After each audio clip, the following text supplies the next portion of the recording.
اگر کسی شخص نے قرآن کی آیات کو کاروبار کی تشہیر میں استعمال کیا ہو تو کیا یہ گناہ ہے؟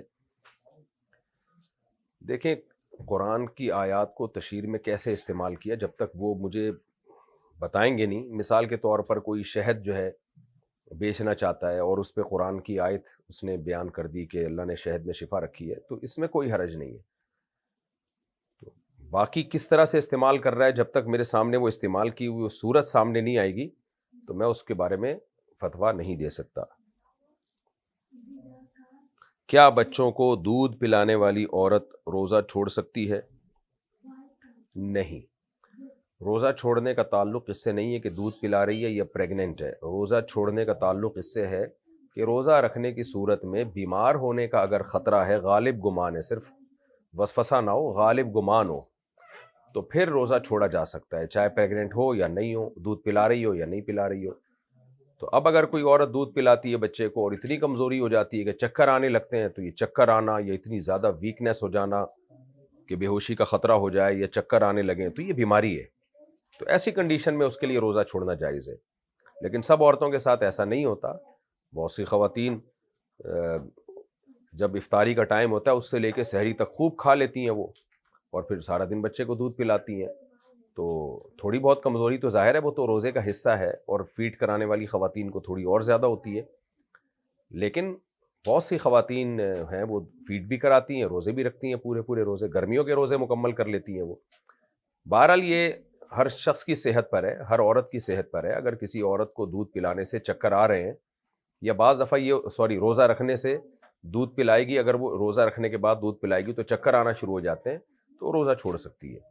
یا دودھ ہی نہیں آتا، بعض خواتین کے روزہ رکھتی ہیں تو دودھ ہی نہیں آ رہا ہوتا، ان کی صحت کمزور ہوتی ہے، تو پھر بچے کا نقصان ہوتا ہے، بچہ بیمار ہونے کا خطرہ ہوتا ہے، وہ بھوک سے چیختا رہتا ہے.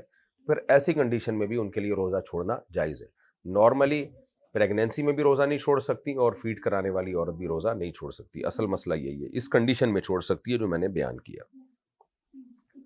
کیا غیر مسلم ملازم کو زکوٰۃ دی جا سکتی ہے؟ نہیں، غیر مسلم ملازم کو ویسے صدقات و خیرات دیں. زکوٰۃ ہو گیا، فطرانہ ہو گیا، قسم کا کفارہ ہو گیا، یہ سارے واجب صدقات جو ہیں یہ مسلم ہی کا حق ہے. تو غیر مسلم کو آپ ویسے صدقات و خیرات دیں، ثواب ملے گا. کیا جوتوں کے ساتھ نماز پڑھنا سنت ہے؟ دیکھیں، نبی صلی اللہ علیہ وسلم کی ایک حدیث ہے جس میں بتایا گیا ہے کہ یہود و نصارہ بغیر جوتوں کے نماز پڑھتے ہیں، تو ہم جوتوں کے ساتھ نماز پڑھیں. لیکن یہ اس وقت کے ساتھ خاص ہے جب یہود و نصارہ جوتوں کے ساتھ وہ بغیر جوتوں کے نماز پڑھتے تھے، اور مسجدیں بھی ایسی پکی نہیں ہوتی تھیں. تو اب جو ہے مسجدیں بھی پکی ہوتی ہیں اور یہود و نصارہ کے ساتھ مشابہت بھی نہیں ہے ننگے پاؤں نماز پڑھنے میں. تو اب اور جوتے پاک بھی نہیں ہوتے آج کل، یہ بھی بڑا مسئلہ ہے، کیونکہ پہلے زمانے میں اس طرح کے واش روم نہیں ہوا کرتے تھے. اب جو واش روم ہوتے ہیں ان میں پانی، اتنی چھینٹیں، لوگوں کی پیشاب کی چھینٹیں، اور پھر وہ اسی میں جا رہے ہیں، وہی نکال کے پھر مسجد میں بھی آئیں گے، تو آپ سوچو مسجد کا حال کیا ہوگا. اس لیے صدیوں سے امت کا اجماع رہا ہے اس بات پر کہ اب مسجدوں میں آپ بغیر جوتوں کے داخل ہوں گے، اور نبی صلی اللہ علیہ وسلم نے فرمایا میری امت گمراہی پہ جمع نہیں ہو سکتی. تو ایک وقت تھا جو وقتی طور پر تھا، اب وہ حکم منسوخ ہو چکا ہے، اس معنی میں کہ اب اس میں نہ یہود و نصارہ کی مشابہت ہے، اور نہ اس عمل میں، یعنی بغیر جوتوں کے نماز پڑھنے میں بلکہ اس کے خلاف جانے میں، یعنی جوتوں کے ساتھ نماز پڑھنے میں مسجد بھی خراب ہونے کا اندیشہ ہے اور ناپاک ہونے کا بھی اندیشہ ہے. ہاں، جائز بہرحال اب بھی ہے، اگر کسی کے جوتے پاک ہوں اور مسجد میں وہ نماز نہیں پڑھ رہا، کہیں جنگل میں ہے یا کہیں باہر ہے، تو وہ جوتوں کے ساتھ نماز پڑھ سکتا ہے، بلکہ کوئی حرج نہیں ہے کہ وہ جوتے اتارے بغیر جوتوں میں ہی نماز پڑھ لے، بلا کراہت جائز ہے.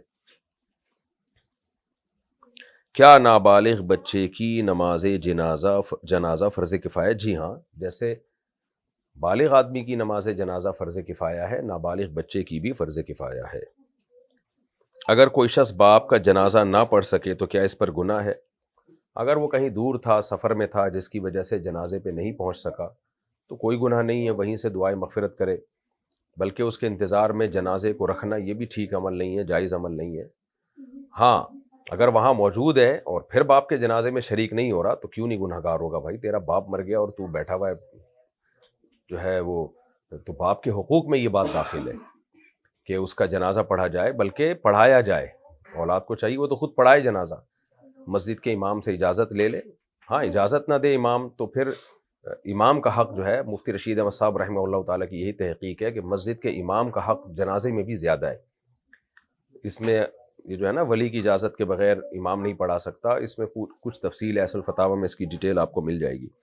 لیکن وہاں موجود ہوتے ہوئے باپ کا جنازہ نہ پڑھنا یہ قطع رحمی میں آئے گا. اگر کوئی امام تکبیر بھول جائے تو مقتدی کیا کرے؟ مقتدی کہہ لے تکبیر. ایک تو ہے نا تکبیر تحریمہ، یہ تو رکن ہے نماز کا، نماز میں داخل ہونے کی شرط ہے نماز کے لیے. باقی تکبیرات سنت ہے، اگر امام بھول جائے تو کچھ نہیں ہوتا، مقتدی کہہ دے تاکہ پیچھے مقتدیوں کو پتہ چل جائے کہ امام رکوع میں یا سجدے میں. کیا جدید ڈیجیٹل کرنسی پر زکوٰۃ لازم ہے؟ جی ہاں، جو چیز بھی عرف میں مال بن چکی ہے اور اس کی حکم کرنسی کا ہے تو اس پر زکوٰۃ لازم ہے. کیا والدین اپنی مرضی سے کسی بیٹے کو زیادہ حصہ دے سکتے ہیں؟ یہ اسلام میں سخت ناپسندیدہ ہے کہ آپ اولاد میں برابری نہ کریں. نبی صلی اللہ علیہ وسلم کی حدیث ہے نعمان ابن بشیر رضی اللہ تعالیٰ عنہ کی کہ ان کے غلام تھے، انہوں نے ایک بیٹے کو گفٹ دیا اور نبی سے کہا کہ آپ گواہ بن جائیں. آپ نے فرمایا کہ میں ظلم پہ گواہ نہیں بنتا، دوسرے کو بھی دو. تو عام حالات میں یہ ٹھیک عمل نہیں ہے، سخت مکروہ عمل ہے، ناپسندیدہ عمل ہے.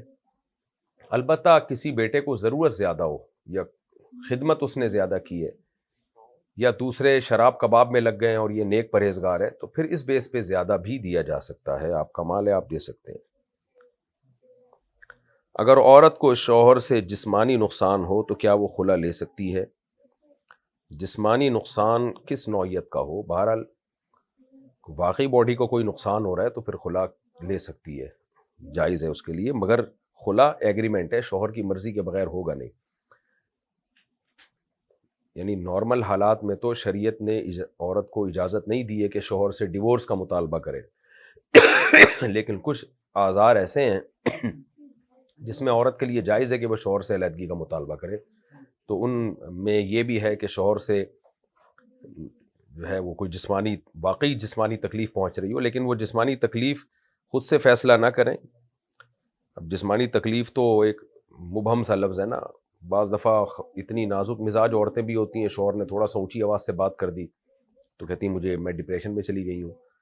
تو اب کیا کس نوعیت کی تکلیف ہو رہی ہے، وہ نوعیت جب تک بیان نہیں کی جائے گی تو اس وقت تک اس بارے میں مسئلہ بیان کرنا میرے لیے ممکن نہیں.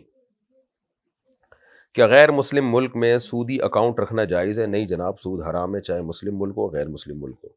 فتویٰ اسی قول پر ہے.